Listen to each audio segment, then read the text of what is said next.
les amis, j'espère que vous allez bien. Je vous fais cette vidéo ce soir pour vous donner des nouvelles parce que voilà, je pensais fort à vous aujourd'hui et je me suis dit que tout simplement que si j'avais l'espace nécessaire pour vous parler, et bien que c'était le bon moment, voilà. Avant de commencer cette vidéo, je voulais juste vous faire un trigger warning par rapport au contenu de cette vidéo qui sera pas très personnel mais qui va parler du coup d'accidents, de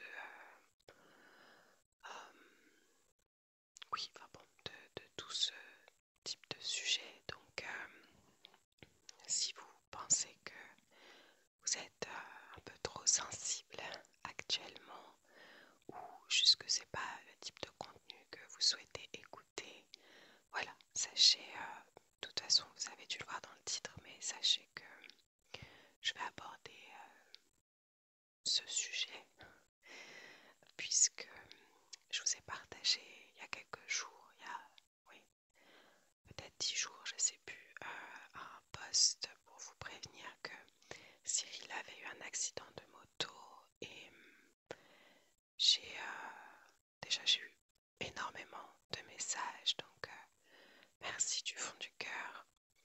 Et, voilà, je me voyais pas continuer à publier des vidéos.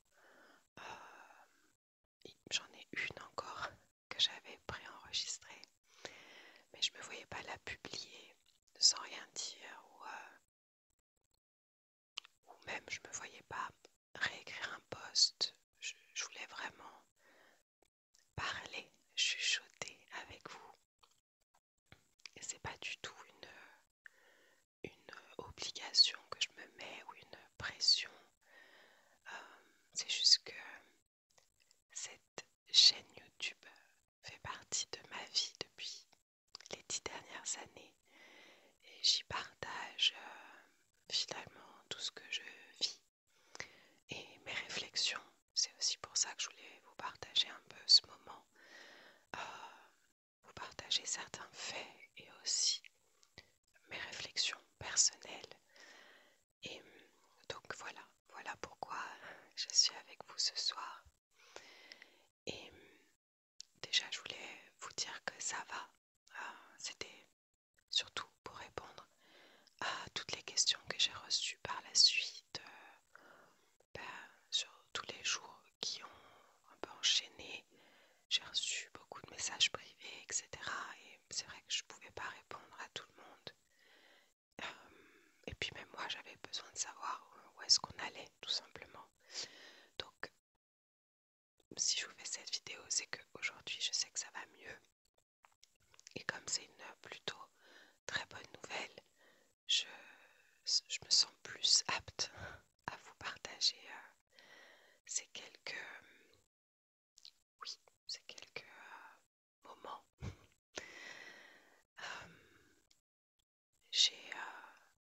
J'ai vécu, là ça fait 2 semaines que j'ai vécu cet événement traumatisant. Ah oui, je tiens à préciser aussi, les amis, que à nouveau cette vidéo c'est vraiment un partage personnel, que je vais volontairement pas tout partager parce que ça fait partie aussi de la vie de Cyril et que je veux pas parler à sa place. Donc voilà, c'est pas question de tout ramener à moi, c'est juste pour vous partager ce que j'ai ressenti, ce que j'ai vécu et à nouveau où j'en suis aujourd'hui dans tout ça. Donc oui, il y a 2 semaines, je m'inquiétais parce que je le voyais pas rentrer. Il faut savoir que je n'aime pas la moto. Au début de notre relation, bien sûr, je trouvais ça super. On se se baladait beaucoup à Paris en moto, ou même plus loin sur de très belles routes. Il fait très chaud encore ce soir. Et c'est vrai que c'était vraiment génial, mais on va dire que plus j'ai grandi, entre guillemets, et plus j'ai compris les dangers que c'était. En tout cas, on peut dire il peut y avoir des dangers partout. Mais la moto, bon, euh, ça m'a toujours fait quelque chose. Et surtout quand c'est la personne qu'on aime, que ça soit notre proche, notre conjoint, conjointe, un de nos enfants, je sais pas. Ça vient amener beaucoup d'inquiétude souvent, je trouve. Mais étant la passion de Cyril, bah, j'ai toujours accepté parce que voilà, je suis personne pour enlever la passion de quelqu'un d'autre, même si on en a beaucoup parlé. Et il a toujours essayé de me rassurer. Et moyennant quoi, en 15 ans de relation, tout s'est toujours bien passé. On a eu un accident ensemble à Paris qui était très impressionnant pour moi. Heureusement, rien de grave, mais ça m'a à nouveau montré que le risque zéro n'existait pas, loin de là. Et que pas une chute en moto, clairement, on n'est pas protégé, quoi. Et, et donc, il y a 2 semaines, je le voyais pas rentrer. Et j'ai eu cette très mauvaise intuition en moi que j'ai pas voulu écouter.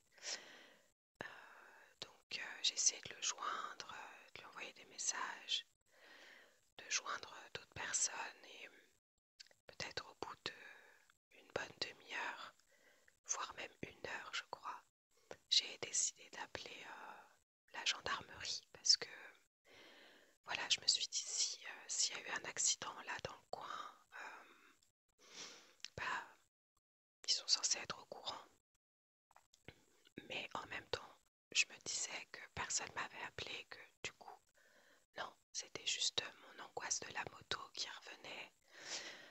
Mais j'y pensais très très souvent ces derniers jours.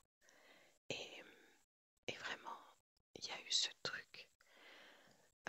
J'étais un peu comme paralysée d'appeler. Comme si tant que j'appelais pas, et ben au moins j'avais pas de mauvaises nouvelles en fait.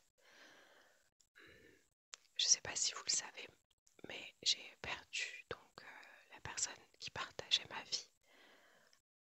Du coup, il y a 17 ans. Et même si j'ai fait un très gros travail intérieur pendant des années et qu'aujourd'hui ça va beaucoup mieux et que ça m'a appris la résilience, ça m'a appris qu'on ne peut pas tout contrôler dans la vie. Ça m'a appris que aussi, oui, ce sont des choses qui arrivent et oui, ça peut m'arriver. Ou en tout cas à mes proches, puisque c'était quand même une très grosse angoisse que j'avais, mais je pense que je ne suis pas la seule, n'est-ce pas? Mais quand j'ai vécu ça, donc il y a quelques années, je pense qu'il y a quand même des choses qui se sont cristallisées en moi. Et ce jour-là, c'est comme si mon corps réagissait à une mémoire ancienne. Et donc j'étais, oui, comme paralysée. Mais j'ai décidé quand même d'appeler. Et effectivement, c'est à ce moment-là où on m'a confirmé qu'il avait eu effectivement un grave accident, qu'il était à l'hôpital d'Avignon, mais qu'il était en train de se faire transférer à Marseille, donc à un peu moins d'1 heure et demie de route, parce qu'il avait des lésions graves, notamment une qui était celle de l'aorte, qui était déchirée. Donc cette artère vitale qui apporte tout le sang au cœur et que son pronostic vital était engagé. Je pense que notre corps se met un peu en déni à ce moment-là. En même temps, j'étais avec mes enfants, donc j'ai essayé de tout contenir, même si j'ai pas pu tout contenir. Mais j'ai fait au maximum pour préserver mes enfants et en même temps pour me persuader que ça allait aller, que ça allait aller. Et j'arrêtais pas de me le répéter. Euh, bon, vous imaginez bien voilà, que cette annonce a été un gros choc, surtout qu'on m'a fait la liste de tout ce qu'il avait. Et on m'a dit d'appeler l'hôpital et de voir avec eux, donc ce que j'ai fait. Et à la suite de ça, on m'a dit qu'il fallait attendre et que, alors non pas qu'on me rappellerait, mais qu'il fallait rappeler plus tard parce que il n'était pas encore sur Marseille, qu'il fallait qu'il soit pris en soins, enfin en opération et en soins intensifs, etc. Donc ça a été extrêmement long parce que moi j'étais avec mes enfants, j'avais pas les moyens de les laisser en fait pour prendre la route. Et en même temps je me sentais pas prendre la route dans cet état, faire plus d'une heure et demie de route, enfin un peu moins d'une heure et demie de route. Donc j'ai attendu. J'ai eu le réflexe d'appeler un de nos meilleurs amis ici qui est venu nous chercher et on a passé la matinée chez lui avec sa femme. Donc deux amis très proches de nous qui sont le parrain et la marraine de mon fils. Et on a attendu. Et j'ai fait des, comment on dit, des raccourcis sur plein de choses. En fait, tout ce qu'on m'a expliqué au téléphone, il y avait plein de choses. Pour moi, c'était du chinois. Je comprenais pas ce que ça voulait dire. Donc, j'essayais de poser des questions à mes amis, de regarder, bien sûr, sur Internet. Mais bon, n'ayant pas plus d'informations, c'était très compliqué. Et vraiment, pour moi, c'était pas possible. C'était juste un mauvais cauchemar. Et puis en même temps, voilà, j'attendais qu'on m'appelle pour me donner des nouvelles. Mais en même temps, je voulais pas qu'on m'appelle parce que j'avais pas envie d'avoir de mauvaises nouvelles. Et j'étais dans cette ambivalence pendant jusque plusieurs heures en tout cas. Et mon beau-frère, le grand frère de Cyril, habite pas très loin de Marseille, donc comme je l'avais contacté aussi, il a décidé d'y aller pour avoir des nouvelles parce que c'était impossible de le joindre même des heures plus tard. Enfin, pas de joindre lui directement, mais au moins le service des urgences et de là où il était. Et à nouveau lui-même et tout le monde a attendu très longtemps et jusqu'à ce que finalement son frère m'appelle pour me dire que voilà, qu'il venait de sortir du bloc opératoire et que sa situation était stable. Et j'ai pleuré, mais toutes les larmes de mon corps, enfin encore plus que ce que j'avais pu pleurer pendant plusieurs heures.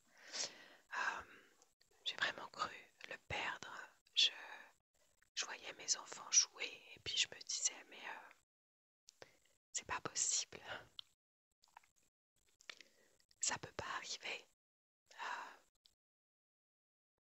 C'est le plus merveilleux des papas, des maris. On a encore trop de choses à vivre. Et puis à chaque fois, j'essayais de revenir dans l'instant en me disant ça va aller. Enfin, en tout cas, tu sais pas, ne te projette pas, ça sert à rien. Et j'avais quand même une sorte de petite voix à ce moment-là qui m'a fait me dire que ça allait aller. Et puis bah du coup 5 minutes après j'ai eu cet appel. Et quel soulagement. Je savais pas trop les détails du reste, mais j'ai juste compris qu'il était stable, voilà. Donc j'ai pu laisser mes enfants pour y aller, pour le voir, pour le serrer dans mes bras, pour le toucher, pour le voir, le sentir en vie. Et parenthèse, bon, je sais, je précise toujours, mais parce que j'y pense à chaque fois que je partage des choses importantes. Je m'excuse profondément pour les personnes qui m'écoutent et qui ont peut-être pas eu cette chance-là. Voilà, je vous envoie beaucoup d'amour, beaucoup, beaucoup. Et donc, j'ai pu le voir, c'était quand même très impressionnant parce qu'il était conscient, mais il avait beaucoup de morphine, tout ça, enfin, et bien sûr pour calmer toutes ces douleurs. Donc j'ai vu qu'il m'avait reconnu et puis il arrivait à me répondre. Mais vous savez, dans le regard, comme si vous reconnaissez pas la personne. En fait, enfin moi, je reconnaissais pas Cyril parce que c'était pas son vrai regard à lui. Mais bon, il était quand même là et vivant. Il a eu notamment aussi une fracture de la mâchoire. Il n'avait pas de casque intégral. Et là, à nouveau, mon intuition, bon écoutez, je fais avec. Je sais que parfois j'ai des trucs comme ça qui viennent à moi depuis des années. Mais je donne pas. Parfois, je donne du crédit à mon intuition pour certaines choses. Et puis d'autres fois, je sais que ça peut être en corrélation avec ma peur, mes peurs du moment. Donc j'essaye de, je me dis pas c'est une intuition, je me dis juste là t'as peur et puis voilà. Mais il avait acheté ce nouveau casque quelques jours avant, la même semaine de l'accident. Et quand il me l'a montré, je lui ai dit mais ton casque il est nul en fait, il protège pas ta mâchoire si jamais tu tombes. Chose à laquelle il m'a répondu mais Sandra, pourquoi tu voudrais que je tombe? Je tomberai pas. Et quand ça ira mieux, comptez sur moi pour lui rappeler cette anecdote. Bref, il commence à retrouver un peu le moral, donc je pense à ces choses-là tout doucement. Donc ça vient me dire que justement ça va mieux. Et en tout cas, il a eu la mâchoire fracturée juste au milieu, donc en fait il s'était démembré. Donc quand je l'ai vu, il avait... bon, je rentre pas dans les détails, mais c'était très impressionnant. Mais en fait, juste de le voir en vie, ça enlevait tout. Et finalement, le choc de ces images, je les ai eues plus tard. J'ai assimilé les informations quelques jours, petit à petit en fait. J'ai assimilé un peu tout. Il a été opéré de la mâchoire, du coup 2 jours après. Il a eu d'autres petites interventions et je tiens sincèrement à remercier tout le corps médical. Je ne sais pas si certains d'entre vous, vous êtes médecins, infirmiers, chirurgiens, tous. Mais bon là, du coup, surtout les 2 chirurgiens qui ont fait ces 2 opérations-là, je les ai remerciés, surtout la chirurgienne pour la horte. Je sais que pour eux c'est leur métier, c'est du quotidien. Mais pour moi, je me dis, mais ces métiers-là où ces gens sauvent des vies, où les infirmiers font tous les soins, ils prennent soin en fait de tous ces patients. Ils sont là pour rassurer les familles. Ouais, bon, parenthèse, je voulais vraiment remercier parce que j'ai trouvé ça dingue en fait de me dire que, je le sais, hein, mais de le vivre, de me dire qu'il y a des personnes, des êtres humains qui sauvent des vies, voilà. Et là, ça a vraiment été ça. Donc, ouais. À la suite de ça, ça allait, voilà, un petit peu mieux, mais c'est vrai que c'est plus lui qui a eu le contre-coup, puisque il se souvenait de rien, et en fait, il s'est juste réveillé comme ça, et il se rendait plus avant l'opération qu'il avait un problème. Bon, désolée, j'ai été interrompue par mon petit bébé, donc j'avais profité pour m'attacher les cheveux, il fait trop chaud. Donc je disais, c'est connu que notre langue connaît par cœur nos dents, nos gencives, etc. Il s'est rendu compte qu'il y avait quelque chose qui n'allait pas, donc ça l'a fait quand même beaucoup stresser, etc.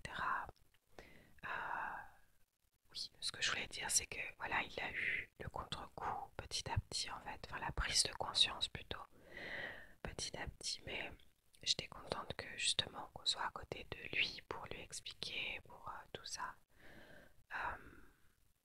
Et en tout cas, voilà, il a été très bien pris en charge. Ils se sont très bien occupés de lui. Et comme le dit ma fille, il est solide. Donc, c'était quand même toujours du stress de rentrer à la maison, de le laisser là-bas, de pas trop savoir voilà, comment se passaient les nuits, est-ce qu'on allait m'appeler. De toute façon, c'est venu réveiller tout ce trauma que, voilà, qui allait mieux il y a quelques années, depuis quelques années. Je pense que ça va rester quelques temps. Je prendrai le soin d'en parler, ouais, de prendre des rendez-vous pour parler de tout ça parce que, ben, donc, juste pour résumer, depuis il est rentré à la maison, je lui ai préparé notre chambre d'amis qui est au rez-de-chaussée pour que ça soit plus simple pour lui, bien entendu, parce qu'il ne peut pas trop bouger. Parce qu'il a d'autres fractures, tout ça. Il a ses deux mains, ses deux jambes, enfin ses deux bras, ses deux jambes. Il n'a pas de problème neurologique. Mais voilà, il fallait qu'il soit quand même au rez-de-chaussée. Et ils étaient d'accord pour qu'il rentre avec des soins à la maison. C'est juste qu'ils ont vu que bah, on habitait loin, enfin, que moi j'habitais loin et que c'était compliqué avec les enfants et tout. Donc bien sûr quand tout était réglé, bien entendu, ils ont décidé de lui accorder ce retour à la maison. Et, et en fait, voilà, vu que c'est venu réveiller beaucoup de choses en moi,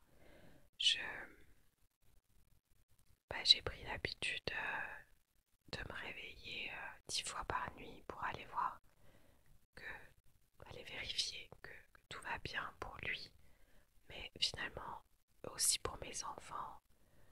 De, je suis un peu comme la veilleuse, la gardienne de tout le monde, où je vais vérifier que tout va bien, que tout le monde dort, que tout le monde respire. Donc à nouveau, je sais qu'il va me falloir du temps pour tout ça. Mais c'est vrai que je suis déjà de base fatiguée euh, depuis cet événement et aussi parce que j'ai un petit bébé qui fait ses dents et qui se réveille beaucoup. Et du coup, j'arrive pas à récupérer parce que même les moments où je m'endors, je me réveille de stress et je vais discrètement voir si tout va bien et tout. Mais c'est plus des inquiétudes, voilà, en moi, quoi. Parce qu'en soi, oui, il va continuer à avoir des examens, il doit être suivi. Mais ça va, et j'essaie de me répéter que voilà, qu'il n'y a pas de raison pour qu'il se passe quelque chose. C'est juste qu'à nouveau, c'est pas mon métier et que bah, quand on vous dit les choses, vous essayez de comprendre comment le corps humain du coup fonctionne. Vous essayez de comprendre un peu mieux et, et votre cerveau va forcément essayer de se dire ok, mais si là il y a un problème, est-ce que je dois m'inquiéter? Et puis ça sera quoi comment je peux m'en rendre compte qu'il y a un problème? Enfin, donc j'essaye de toujours revenir dans l'instant. Euh, Depuis qu'il est là, et je, enfin, depuis que ça va mieux, même quand il était à l'hôpital, je suis remplie de gratitude, encore plus que d'habitude les amis. Vous savez à quel point j'honore la vie, justement depuis l'épreuve que j'avais vécue il y a quelques années. Euh, Ça a été ce déclencheur qui m'a rappelé à quel point la vie devait être honorée chaque jour. Et, et là, à nouveau, ça prend tout son sens. Heureusement, de façon beaucoup plus positive, puisque à l'époque, c'était pas le cas. Mais, euh, mais voilà, depuis que je sais que ça va, je, je remercie l'univers tous les jours. Je remercie l'univers d'avoir des enfants en bonne santé, d'être moi-même en bonne santé. Euh, je fais au mieux pour être la plus présente et aimante pour Cyril et pour mes enfants. Euh, J'avoue que, comme je vous disais tout à l'heure, je me sens extrêmement fatiguée. Ouais, une fatigue extrême que j'avais pas ressentie depuis très longtemps. Parce que, bah, comme je vous disais, j'arrive pas à me reposer la nuit. Et puis, vous savez, bah vous, peut-être que certains d'entre vous, vous avez le même souci. Souvent, quand on écoute des vidéos ASMR, c'est aussi, ça peut être parce qu'on a du mal à dormir. Mais quand on a une fatigue extrême et que quand on s'allonge dans le lit, on n'arrive pas à dormir parce que les nerfs sont... euh, bah, j'ai pas le mot, mais bon, vous avez compris. Ça nous tient, quoi. Et, euh, et donc là, c'est pour ça. Et aussi parce que bah, je dois tout gérer hein, au niveau des repas de chacun. Parce que bah, Cyril doit manger, voire boire d'une façon particulière, parce qu'il ne peut pas encore manger. Je dois faire pour mon bébé aussi, pour ma fille et moi, pas m'occuper de la maison, de mes enfants, de Cyril, mais du matin au soir en fait. J'essaye d'avoir du relais par ma famille, sa famille, des amis. Après, bah, on est au mois d'août, donc c'est sûr que les personnes ne sont pas forcément là. Mais bon, dans ces moments-là, on trouve des ressources insoupçonnées. Un peu comme, oui, comme si on se disait que, bah, que là, en tout cas, tout de suite maintenant, il faut pouvoir tenir pour tout le monde. Et, et je sais que par la suite, je vais devoir prendre soin de moi pour justement qu'il n'y ait pas de à contre-coup après. Je, je m'y connais bien dans tout ça, donc ouais, je me le suis rappelé encore aujourd'hui, enfin au quotidien, je me le dis en fait, que, que dès que ça ira encore mieux, je prendrai vraiment soin de moi et parce que j'aurai le temps et l'espace nécessaire. Là, c'est quand même très compliqué d'avoir du temps pour moi. À nouveau, là, je passe ce temps avec vous. J'aurais pu aller direct me coucher, mais ça fait partie de ma guérison à moi personnelle en tant que proche de pouvoir parler, de pouvoir déposer tout ça. Ça fait du bien. Enfin, la médecine de la parole, pour moi, c'est tellement efficace, tellement important.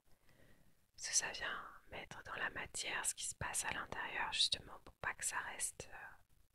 Pas que ça reste. Donc, pour résumer, ça va mieux. Euh, Moi, j'ai quand même besoin sur les prochains, pas sur tous les examens qu'il va avoir, j'ai besoin de comprendre pour me rassurer peut-être, je sais pas, mais aussi pour l'accompagner au mieux. Et ouais, c'est ça, oui. Et puis la parenthèse aussi, c'est que moi j'ai une phobie administrative, les amis, depuis des années. c'est toujours, je sais pas pourquoi, ça a toujours été une source d'angoisse enfin, quand il faut faire beaucoup de papier en tout cas, des dossiers, des trucs, bon. Et là, bah, ça m'a confrontée à ça de toute façon, j'avais pas le choix. Et je pense que c'est ce qui m'a pris bah, encore plus d'énergie que j'avais déjà pas. Mais mon Dieu, les dossiers de partout, ouais, puis faire les demandes de ci, de ça, les assurances où finalement on n'avait pas coché à l'époque les bonnes cases et du coup, voilà. En plus en tant qu'indépendant, parce que il avait monté sa micro-entreprise il y a quelques mois et bah du coup il a le droit à rien. Moi je dois, enfin, c'est pas que je dois mettre mon activité en suspens parce que si je si j'ai l'énergie nécessaire pour faire des vidéos, bah, j'en ferai. Mais pour l'instant c'est même pas la question parce que c'est plus c'est juste pas possible. Là je le fais parce que c'est de façon très simple. Je filme avec mon portable, avec ce petit micro. Mais ouais, de toute façon je me suis clairement pas projetée là tout de suite. C'est très récent. Euh, mais oui, ça fait en tout cas, ça rajoute plein de petits trucs au moral, à la fatigue.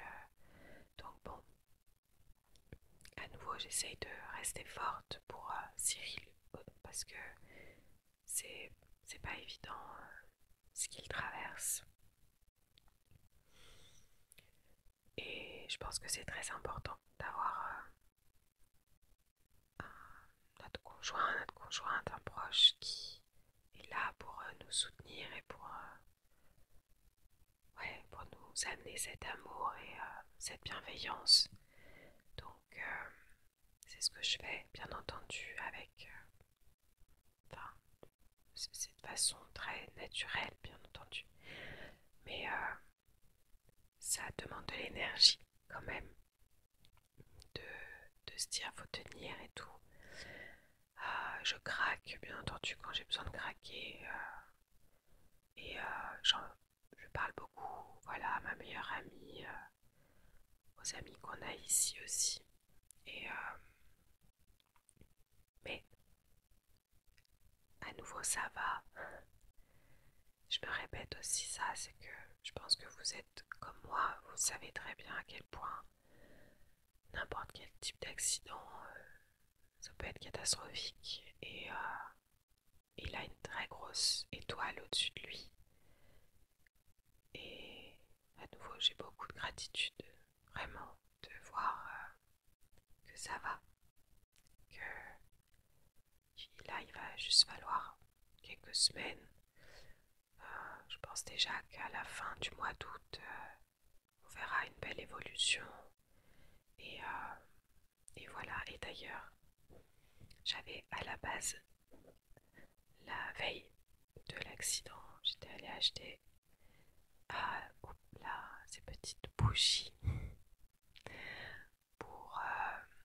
en fait, je voulais tourner la vidéo des 10 ans, bah là, ce mois-ci, pour vous la publier à la rentrée. Et bah, je ne l'ai pas tournée, bien entendu. Mais comptez sur moi pour pouvoir les allumer, pour pouvoir célébrer ce beau moment. Puisque bah, là, le 2 août, ça a fait officiellement 10 ans que j'ai posté ma première vidéo ASMR et que toute cette belle communauté a commencé à se créer. Bon, je savais à la base que au mois d'août, tout le monde allait, enfin une grosse partie allait être en vacances, donc je m'étais dit que je vous publierai ça à la rentrée, et puis finalement, ce sera peut-être le cas, mais autrement.